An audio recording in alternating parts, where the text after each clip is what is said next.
करेंगे, ये कथा की बात नहीं करेंगे। मैं तुमसे बोलता हूँ कि भोले बाबा को कौन कौन मानता है, हाथ खड़े करो जरा, पता तो चले आज। अब नीचे हाथ करो, काम आएंगे। अब तुमने हाथ तो खड़े कर दिए कि भैया हम भोले बाबा को मानते हैं। अब भोले बाबा को सब मानते हैं, पर भोले बाबा की कोई नहीं मानता। भोले बाबा की कोई नहीं मानता। भोले बाबा कहते हैं कि भैया भोले बाबा माता पार्वती के साथ बैठते हैं। भगवान भोलेनाथ माता पार्वती के साथ बैठते हैं कैलाश पर, तो संसार की चर्चा नहीं करते हैं। भोले बाबा तो पार्वती से राम की चर्चा करते हैं महाराज, राम चर्चा करते हैं। और हम क्या करते हैं बोलो रे, राम चर्चा? अरे नहीं हो, इतने कहां सुधर गए अभी। हाँ अभी तो घंटा ढाल लगा यहां से वहां तक। हाँ कोई राम चर्चा नहीं करता। तुम्हारे गांव से मतलब नहीं, तुम्हारे क्षेत्र से मतलब नहीं। अब हम तो 12 महीने कथे करते हैं, गांव में भी जाते हैं, शहर में भी जाते हैं, बड़े शहर छोटे शहर, इंदौर, भोपाल, बैतूल, खरगोन, खंडवा, हरदा, हो सब जगह जाते हैं। और हमको तो सब पता है कि नहीं पता? तो बोलो रे हमारे तरफ थोड़ा बोलो, सब पता है। तुम खंडवा तक जाते होंगे, ज्यादा से ज्यादा इंदौर जाते होंगे हैं? हम 7 दिन में महाराज पूरा सिस्टम बदल लेते हैं। हो जराक में शहर में, जराक में गांव में। तो मेरा कहने का मतलब यही है कि मुझे तो आज तक ऐसा कोई नहीं दिखा कि जो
बोले रामचंद्र भगवान की, नमः पार्वती पते हर हर। ये जोड़ से बोलो जय सिया राम, जय सिया राम। आज उपास तो नहीं है तुम्हारा, कंजूसाई कर रहे हो बोलने में, क्या बात है? खा पी के आए सब कि थक गए कलश यात्रा में? कलश यात्रा में तो नहीं थक गए, नहीं थके। कंजूसाई मत करो महाराज, आज तो शुरुआत है। हाँ अभी तो हंसना गाना नाचना बड़ा आनंद आएगा। आज तो देखो पहला दिन था तो कथा में भी लेट हो गए। रोज कथा 12 बजे स्टार्ट करेंगे। कितने बजे? 12 बजे। क्यों जल्दी? 11 बजे। और 11 बजे अपनों का ही कथा बोलना है 4 घंटे। कभी बुलवा लो, भले रात में बुलवा लो, सुबह से बुलवा लो 6 बजे से। तुम्हारा कब का मन है? क्या समय रखें? 12 बजे हो पक्का? 12 बजे। 12 बजे से कथा रोज स्टार्ट होगी माताएं। सबको बोल देना और सबको लेके आना, अकेले मत आना। आओ जो नहीं आ रहे उनको पकड़ पकड़ के लाओ कि चलो रे। हाँ। क्योंकि जो किसी को धर्म के मार्ग पर चलाता है, अच्छा मार्ग दिखा देता है, कथा से जोड़ देता है, तो उसका पुण्य तुमको भी मिलेगा। इसलिए किसी का पुण्य चाहिए ना तो किसी को लेकर के आ जाना, उसके खाते का आधा मिल जाएगा तुमको। तो बोलो जय सिया राम। नमः पार्वती पते हर हर महादेव। तो देखो कल की कथा में याज्ञवल्क्य और भरद्वाज जी का संवाद हम सुनाएंगे। 12 बजे कथा स्टार्ट कर देंगे। तुमको जल्दी तो नहीं है घर जाने की अभी? क्यों भैया लोग, जल्दी तो नहीं है? किस किस को हाथ खड़े करो, नहीं है? हाँ तो सुनो, सुना देते हैं। गोस्वामी जी ने 7 श्लोक लिखे और 7वें श्लोक में लिख दिया कि मैं ये कथा क्यों लिख रहा हूं। तो कहा आनंद के लिए, खुद के आनंद के लिए। पर संत जब भी कोई सा काम करते हैं तो वो परहित बन जाता है। क्या बन जाता है? परहित। संत खुद के लिए कभी कुछ नहीं करते, औरों के लिए करते हैं, समाज के लिए करते हैं, हम सभी के लिए करते हैं। हम जब भी भगवान के पास बैठेंगे तो घर परिवार के लिए मांगेंगे। किसके लिए मांगेंगे? क्यों माता है? घर परिवार के लिए, ज्यादा से ज्यादा समाज के लिए। पर संत जब भी भगवान के पास बैठता है तो घर वाले के लिए नहीं मांगता, समाज के लिए नहीं मांगता। संत जब भी मांगता है तो सबके कल्याण के लिए ही मांगता है महाराज, सबके कल्याण के लिए। तो गोस्वामी जी भी संत हैं। आज राम कथा लिखी है गोस्वामी जी ने, राम जी की चर्चा लिखी है, पर लिखी है खुद के लिए।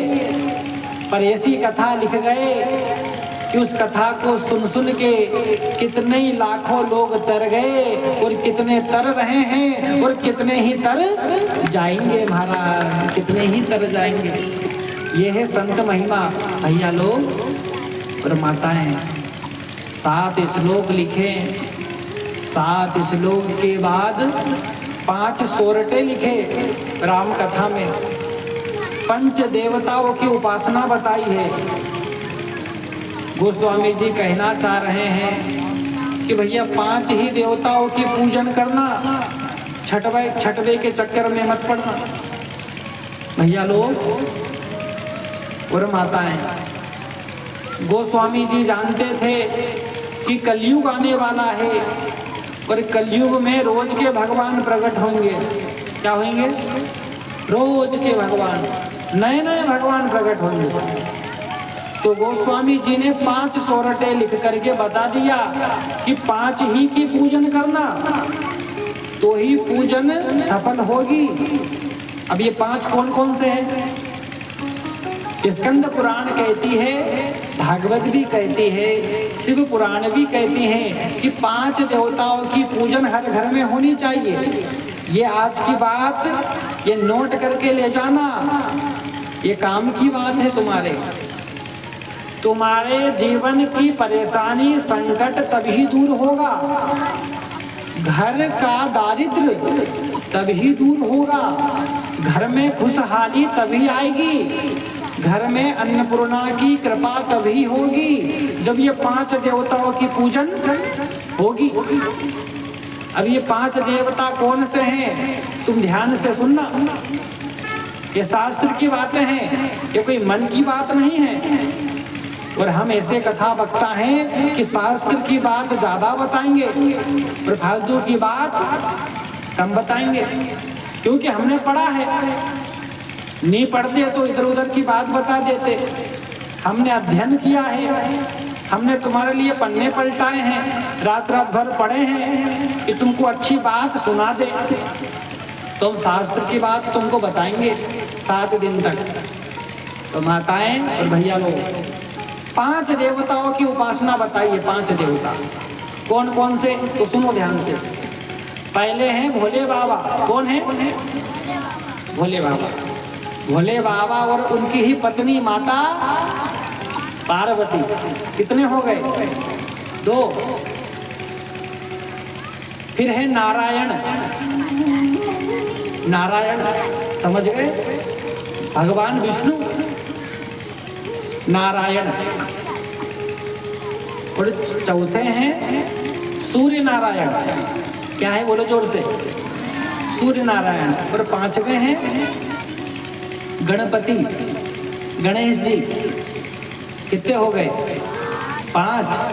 शास्त्र कहता है हर घर में ये 5 देवताओं की पूजन रोज प्रतिदिन होनी चाहिए। हर सनातनी के घर, हर हिंदू के घर ये 5 देवताओं की पूजन। 5 कौन कौन से बताओ अब तुम, आप बताएं। अरे भोले बाबा बोलो, हाँ। उनकी पत्नी, उनका बेटा। कितने हो गए? एक सूर्य नारायण, एक नारायण, एक सूर्य नारायण और एक नारायण। हो गए याद? किस किस को हो गए? हाथ खड़े करो। अरे गंध को हो गया। अरे बस इतने उनको हो गया तो काम पक्का। अब एक दो उनको नहीं भी समझ आया तो आई फर्क पड़े। बोलो जय सिया राम। क्यों रंग बात सबको समझ थोड़ी आती है, 2 4 10 को ही आती है। और 7 दिन की कथा में से 10 लोग भी यदि सुधर गए तो 7 दिन की कथा कहना सफल। सब थोड़ी सुधरते, 2 4 10 ही सुधरते हैं। बोलो जय सिया राम। अब ऐसे करते करते करते सब सुधर जाएंगे। हर कथा में, हर कथा में, हर कथा में, हर कथा में। भोले बाबा, माता पार्वती, उनका बेटा गजानंद, सूर्य नारायण और एक नारायण।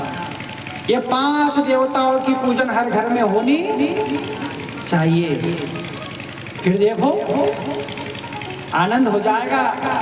कहीं भी चादर चढ़ाने की जरूरत पड़ने वाली नहीं है, किसी के भी सामने झुकने की जरूरत नहीं है।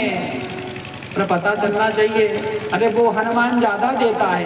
अरे हनुमान जी तो वही है, तुम्हारे गांव वाला भी वही काम करेगा और बागेश्वर धाम वाला भी वही काम करेगा। ये तुम्हारे ऊपर है कि तुम्हारा विश्वास कहाँ पर कितना है। तुम्हारा विश्वास तुम्हारे गांव के हनुमान में ही होगा ना, तो कहीं जाने की जरूरत नहीं है। जैसे हनुमान जी ने राम जी का काम बना दिया, ऐसे तुम्हारा काम भी तुम्हारा गांव वाला हनुमान ही बना देगा। कहीं जाने की जरूरत नहीं है, कहीं भटकने की जरूरत नहीं है। विश्वास होना चाहिए।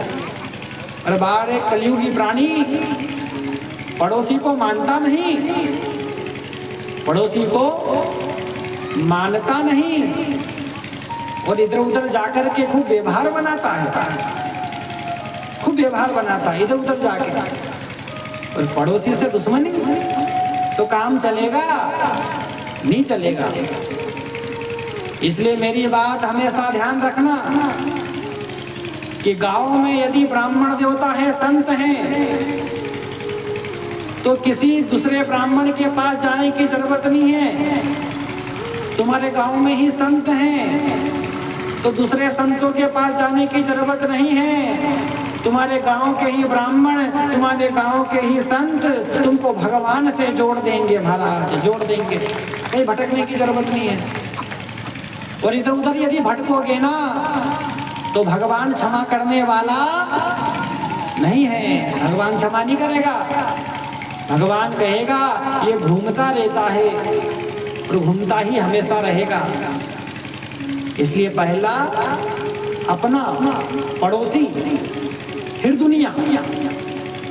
पहले गांव का हनुमान, फिर परगांव का हनुमान। अरे हनुमान तो एक ही होता है कि अलग अलग होते हैं? बोलो एक ही होते हैं। सूर्य नारायण भी एक ही होते हैं। तुम्हारे गांव से भी वही दिखेगा, खंडवा जाओगे तो भी वही दिखेगा, इंदौर जाओगे तो भी वही दिखेगा, और ज्यादा से ज्यादा 7 समुंदर पार भी चल जाओगे विदेश से तो भी वही दिखेगा। जैसे वो सूर्य एक ही है, हम कहीं भी चल जाए वो एक ही रहता है, वैसे ही तुम कहीं भी चल जाओ, वैसे ही हनुमान पास चल जाओ, वैसे ही संत के पास चल जाओ। जैसे वो सूर्य नहीं बदलते, जैसे ही महाराज संत भी नहीं बदलते, वो भी एक ही है महाराज, एक ही है। तो सबसे पहले पंचदेव उपासना बताई है गोस्वामी जी ने, फिर सबसे पहले गुरु की वंदना करी है। किसकी वंदना करी? गुरु की। यहाँ पर ना राम जी की वंदना है, ना हनुमान की वंदना है, ना किसी की वंदना है, सबसे पहले गुरु की वंदना है। गोस्वामी जी कहना चाह रहे हैं कि जीवन में गुरु आएगा तो ही भगवान आएगा, गुरु नहीं आए तो भगवान भी आने वाला नहीं है। तो गुरु महिमा, गुरु की महिमा बताई है। पहली पंक्ति लिखी गोस्वामी जी ने, अपने अपने गुरु को याद करके सभी बड़े प्रेम और भाव के साथ में गाना कि बंदा हूँ गुरु पद पदुम परागा,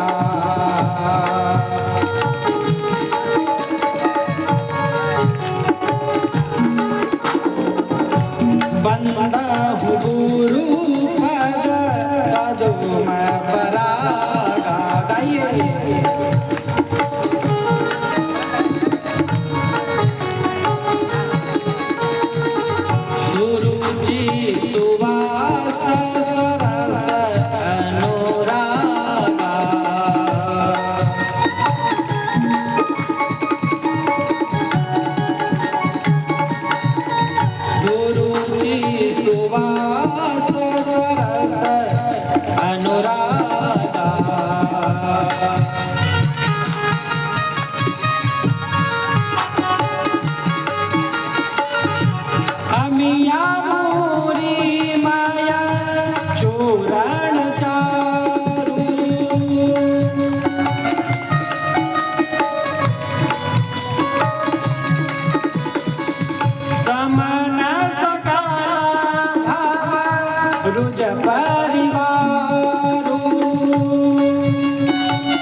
मुझको अपना लेना। गुरुदेवी दया करके मुझको अपना लेना। गुरुदेव दया करके मुझको अपना लेना। गुरुदेवी दया करके मुझको अपना लेना। वो मेरी नाव भंवर डोले, इसे पार लगा देना। वो मेरी नाव भंवरी डोले, इसे पार लगा देना। गुरुदेव दया करके मुझको अपना लेना। गुरुदेवी दया करके मुझको अपना लेना। गुरुदेव दया करके मुझको अपना लेना। गुरुदेवी दया करके मुझको अपना लेना। मुझको अपना लेना। बोले गुरु भगवान की, संत भगवान की, आज के आनंद की, नमः पार्वती पते हर हर महादेव। तो देखिए, आज की कथा को हम यहीं पर विराम करते हैं। कल की कथा में भगवान भोलेनाथ का विवाह उत्सव बड़े धूमधाम से मनाएंगे। कल की कथा में भोले बाबा का विवाह करवा देंगे और परसों की कथा में राम जन्म, क्या राम जन्म, कल की कथा में भोले बाबा का विवाह और फिर परसों के दिन राम जी का जन्म कैसे हुआ, कब हुआ, ये आपको परसों की कथा में, और कल भोले बाबा का चरित्र, सती चरित्र